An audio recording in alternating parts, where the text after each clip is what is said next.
Distinguished Chair, Excellencies, fellow elected officials, dear delegates and friends. I'm honored to address this council once again and to present the State of the Union in a year unlike any other. We gather 160 years after 20 nations convened in Paris to make communications across borders seamless, more efficient, accessible, and less expensive. Although the International Telegraph Convention of 1865 was nothing short of visionary, I believe that ITU's founders would be astounded by and proud of the progress that we have made. The internet has become the engine of our global economy. Today, 2/3 of the world's population are connected more than ever before in history. Access to devices is almost universal, with 4 out of 5 people over the age of 10 owning a mobile phone. And our union continues to grow. Last year, we welcomed the Republic of Palau, making us 194 member states strong, with over 1,000 sector members and close to 200 academic institutions. Most importantly, ITU has continued to reinvent itself and expand support to our membership with each wave of new technology. From the telegraph to the telephone to the internet to artificial intelligence, the ITU's evolution has never stopped because transformation is embedded in our DNA. It is part of who we are. And yet, despite the progress made over 16 decades, significant challenges and barriers remain that our work must urgently address. 84% of people in high-income countries have 5G coverage, while the service is nearly absent in low-income countries. Fixed broadband can cost up to 1/3 of some households' monthly income. And 2.6 billion people, 1/3 of humanity, are still completely offline. These disparities are unacceptable in a world where digital underpins essentially everything that we do. That's what makes the ITU's mandate more important and our transformation more urgent than ever before. Councilors, the 2022 Plenipotentiary Conference adopted 2 strategic goals: to connect the world meaningfully and to bring sustainable digital transformation to all. Today, I will present the work that we have done over the past 12 months to drive progress towards these goals. Work I will highlight across 3 themes: positioning ITU as a leader in the global digital agenda, advancing our technical work in radio communication standards and development, and building a fit-for-future ITU through organizational excellence. Let me start with how ITU is taking the lead on the global digital agenda. The past year saw ITU's work and mandate feature at key events shaping the future of technology. From the G20 to the World Economic Forum to the United Nations, where the ITU co-leads the Pact of the Future Working Group on Digital Technologies, together with the UN Office on Digital and Emerging Technologies. Ongoing intergovernmental discussions at the UN include proposals to convene a global dialogue on AI governance on the margins of AI for good, demonstrating ITU's relevance as a leading multi-stakeholder platform on AI within the UN system. ITU continues to support the implementation of the Global Digital Compact in full alignment with our mandate and with the work of the Council Working Group on WSIS and the SDGs. The chair of that group and the chair-designate of the upcoming WSIS high-level event, South Africa, also holds the G20 presidency, where ITU serves as a knowledge partner to the Digital Economy Working Group, the AI Task Force, and the Disaster Risk Reduction Working Group. Through these global platforms, we've also built momentum across ITU's flagship initiatives over the past year. Partner to Connect has mobilized now $73 billion in US dollars in commitments for meaningful connectivity and digital transformation. And I thank all of those in this room that have already made a pledge. GIGA, the ITU UNICEF initiative to connect every school to the internet, is now active in 41 countries. And we look forward to showing you the new GIGA Connectivity Center here in Geneva next week. The International Advisory Body on Submarine Cable Resilience, co-chaired by Nigeria, His Excellency Minister Tijani, who's also our Council Vice Chair. It's co-chaired by Nigeria and Portugal and established in partnership with the International Cable Protection Committee, and it's working hard to enhance the resilience of key infrastructure that carries 99% of international data traffic. And of course, the Broadband Commission continues to champion technology as an accelerator of development. Since Council last met, ITU has also established new cooperation frameworks with leading academic institutions across the world. In line with Resolution 169, we are bringing in top academics to keep us at the leading edge of tech innovation while sharpening our ability to shape digital policy of tomorrow. These are just some examples of how ITU is leading the global digital agenda, enabling the international community to benefit from our technical expertise while advancing our two strategic goals. Our global leadership is possible because of that technical expertise that supports it. And that brings me to the second theme, which looks at advancements in our technical work across the three ITU sectors. Let me start first with radio communications, and I say a special good morning to Mario, who is with us remotely. The ITUR has been very busy implementing the outcomes of WRC 23 with technical studies already underway to prepare for the next WRC in 2027. A WRC whose forward-looking agenda is more than 80% space-related. And the date and venue of the WRC will be discussed by this council. Our Space Connect series kicked off in January, and it continues to attract thousands of followers worldwide, spotlighting key topics from direct-to-device connectivity to spectrum use on and around the moon.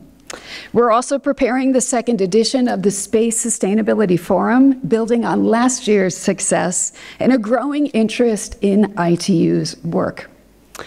But not all upward trends are welcome. Signal jamming and spoofing are on the rise, putting aviation, maritime safety, and emergency communications at risk. In response, ITU, ICAO, and IMO issued a joint call to protect radio navigation satellite services. Ladies and gentlemen, these are just some of the ways that the ITUR is meeting the moment, ensuring spectrum and orbit resources are managed responsibly, equitably, and in the service of all. Let me now move to our trusted technical standards work. And as you may know, in the Pact of the Future and the Global Digital Compact, the word standards was mentioned no less than 16 times. And I think that makes ITU standard setting more important than ever before. Since Council last met, WTSA 24 was held in October in New Delhi, India, and it set high expectations to ensure the technologies that billions of people use every day are secure, are efficient, are interoperable, reliable, and fast. That includes artificial intelligence, where the ITUT and other standards bodies are leading global efforts on watermarking, deepfake detection, and multimedia authenticity, all crucial in preserving integrity and trust in the age of artificial intelligence. When the United Nations Secretary General addressed this council last year, he called on ITU to make sure that AI never stands for advancing inequality. Our AI Skills Coalition is answering that call by expanding access to AI education and training, together with more than 50 global partners. But of course, you can't be part of the AI revolution if you're not connected in the first place. And now I come to the work of our development sector. Over the past 12 months, ITUD has been preparing for the upcoming World Telecommunications Development Conference to be held in November in Baku, Azerbaijan. The theme of the conference couldn't be more relevant: universal, meaningful, and affordable connectivity for an inclusive and sustainable digital future, capturing the work of bringing digital opportunity to everyone, including those that are hardest to reach. In addition, ITUD has been leveraging its field presence, and I recognize our regional directors who are also with us for this council. We've been leveraging our field presence to support more than 140 countries with digital policy and technical assistance in 2024 alone.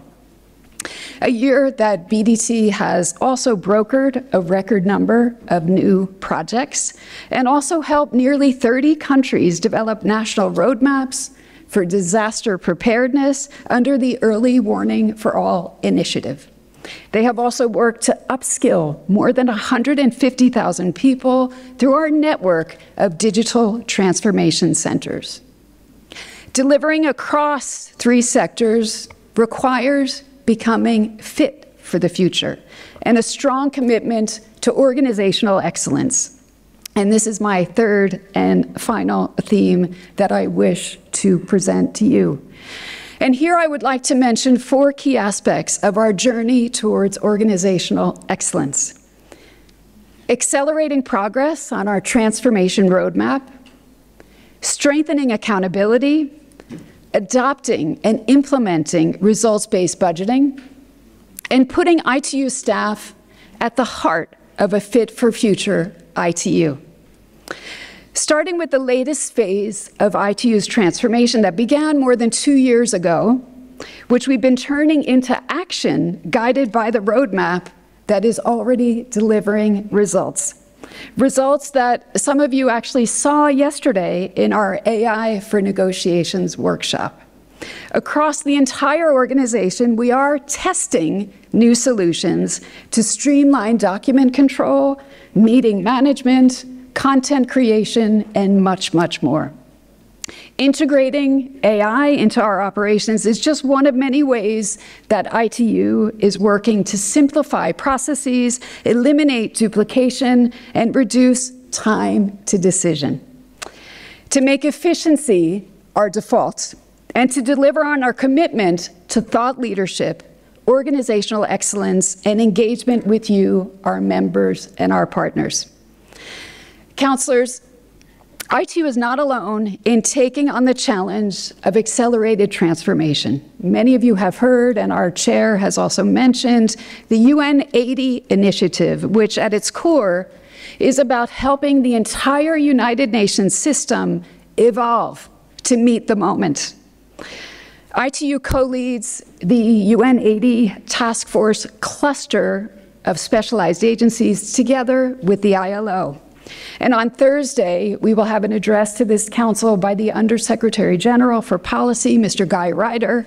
He will join us virtually to share more about the UN 80 effort. Counselors, we know that transformation must be matched by transparency, accountability, clarity, when it comes to roles and responsibilities. And that was the vision behind my proposal for a unified oversight function, a vision that is now taking shape. Our oversight unit combining the functions of internal audit, investigation, and evaluation is now operational, with the evaluation function recruitment process nearing completion. A new ombudsman function will be shared with WIPO, and I think demonstrates how we can coordinate and cooperate with other members of the UN family.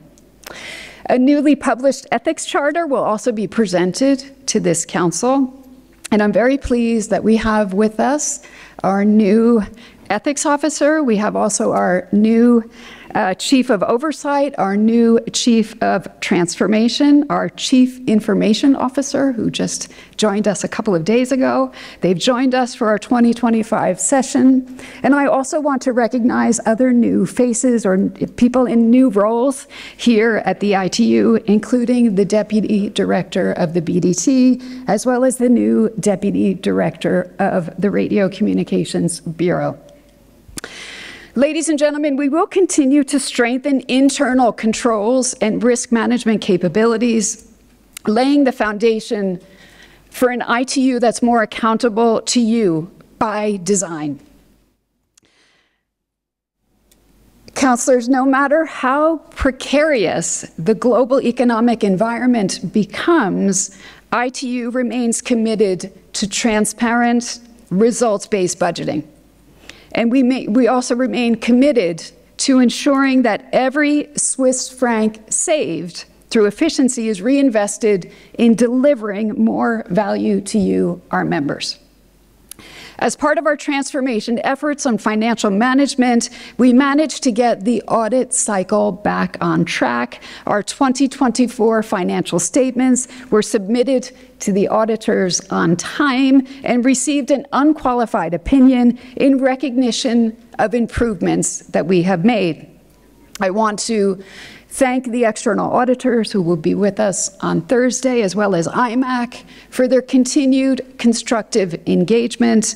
They have set rigorous standards, and I think it's fair to say we are ready to meet them.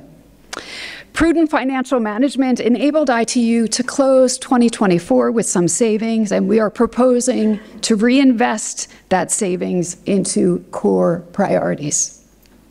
We will be presenting a balanced draft biennial budget to this council for approval. And although the inflationary pressures in the past 2 decades since the contributory unit was last revised remain significant, we have chosen not to propose an increase in the value of the contributory unit at this time. We understand the economic realities facing many member states, and that we have therefore not proposed to increase the value of the unit. However, and as emphasized by the external auditors as well as IMAC, ITU must become better at recovering the cost of our services. Chronic under-recovery of satellite network filings combined with dwindling revenues is no longer financially sustainable. Therefore, I hope that you will support our balanced proposal for efficient and pragmatic cost recovery in line with Plenipotentiary Resolution 91. At the same time, we will continue seeking ways to reduce our operating costs through targeted efficiency measures so that we can reallocate resources, modernize the way that we work, our premises and infrastructure to better deliver for you. Last but not least, let me emphasize that staff, ITU staff, are the beating heart of the ITU. Our longevity and resilience are fueled by a culture of innovation and continuous learning. A culture that we continue to foster through initiatives like the ITU Changemakers, like our learning labs, like our leadership training, because every staff member should feel empowered, empowered to innovate, and empowered to lead, no matter where they sit in the organization. From elected officials who began our own adaptive leadership training just last week, to our first cohort of young professionals who already started bringing fresh ideas, fresh energy, I would say, to the ITU, and I also want to thank the Operational Gender and Youth Office. I also want to sincerely thank the Staff Council for your continued support and excellent collaboration over the past year. Our recent staff engagement survey, I think, is a testament of the progress that we have made, but it's also revealing of areas where we need to improve further. What stood out to me the most in that engagement survey was that 80% of the respondents said that they are proud. They are proud to work for this great union. And I think I saw that pride come to life on May 17th when staff joined the Geneva diplomatic community to celebrate ITU's 160th anniversary. We're also developing a new framework to recognize outstanding performers who go above and beyond to deliver day in and day out. Our greatest strength is a people-first culture and the unity that comes from working as one ITU. Councilors, you now have the big picture of the results that the union has achieved over the past 12 months and an overview of the key issues that will be presented for your decision. In the coming days, you will also review progress on the implementation of the ITU's strategic and operational plans, our resource mobilization strategy, our work on intersectoral coordination, and of course the new headquarters project that I'm pleased to report is firmly on track with the planning and design firm now on board.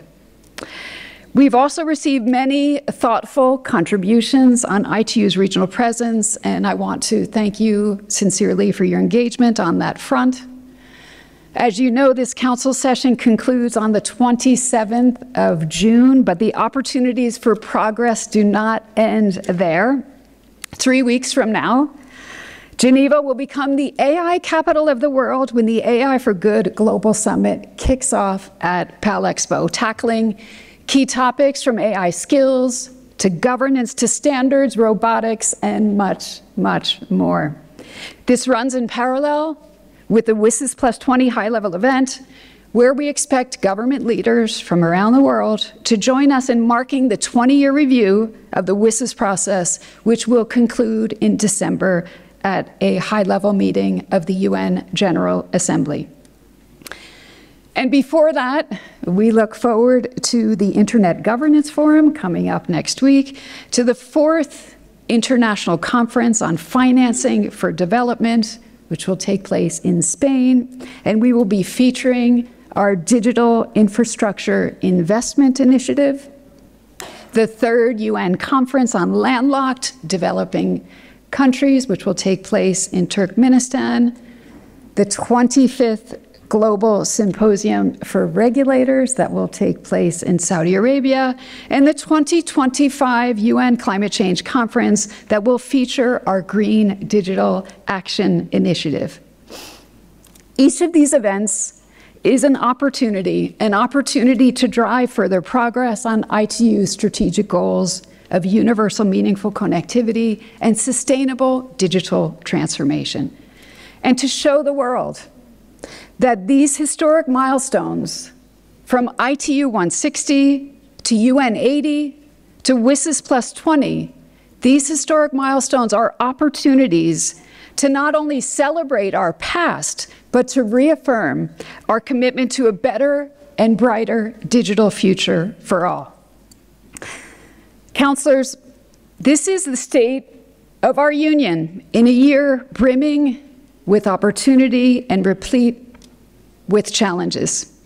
But even as technology races ahead, we cannot afford to sit still. I am reminded of the legacy of someone who led an institution that's actually much older than ours, someone I had the honor of meeting last year, His Holiness the late Pope Francis, may he rest in peace. Pope Francis advocated tirelessly for a world where technology no matter how fast or how far it advances, ultimately serves the common good for the benefit of all humanity. May his example inspire us. May it inspire us to build a better digital future through compassion, through love, through respect, and in the service of all of those who need us most. That's the 2.6 billion unconnected and the millions more that are being left behind. They are counting on us. They're counting on us to bring a better digital future into being. In times of turbulence and uncertainty, resilience comes down to the choices, ladies and gentlemen, the choices that we make. So let's choose to reinforce our strengths as we reinvent ourselves. Let's transform together, united by purpose and shared values. Let's become a fit for future union that delivers for our members, for people, for planet, and for the next 160 years and beyond. Thank you very much.